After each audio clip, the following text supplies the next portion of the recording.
4 June 4 বজাত 400 পাৰৰ যি লক্ষ্য সেই লক্ষ্য আমি উপনীত হ'ব পাৰিম। প্ৰথম কথা, অসমৰ দৰং ওদালগুৰি লোকসভা সমষ্টি যোৱাবাৰতকৈ 3 লাখ ভোট এইবাৰ বাঢ়িছে। গতিকে সামগ্ৰিকভাৱে যিটো ভোটদান সেই ভোটদানো বাঢ়িছে 82.02%। গতিকে আমি আশা কৰিছোঁ আমি প্ৰায় 9,30,000 পৰা 9,65,000 ভোট কমেও লাভ কৰিম। এইটো আমাৰ বিভিন্ন বুথৰ পৰা সংগঠনৰ পৰা যিটো সমীক্ষা আহিছে, আমাৰ মিত্ৰ দলৰ পৰা যিটো সমীক্ষা আহিছে। গতিকে ছেকেণ্ড আৰু থাৰ্ডৰ মাজত প্ৰতিযোগিতা হ'ব। ছেকেণ্ড কোন হ'ব, থাৰ্ড কোন হ'ব।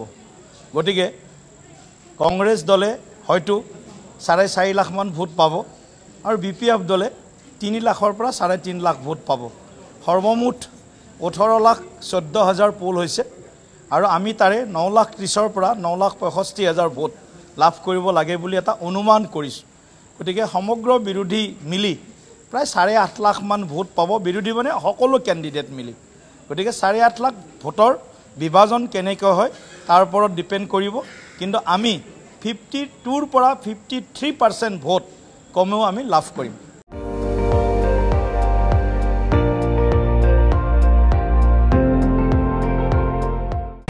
আপুনি চাই আছে ND24, সৰ্বশ্ৰেষ্ঠ নহয় সৰ্বোত্তমৰ দৌৰ।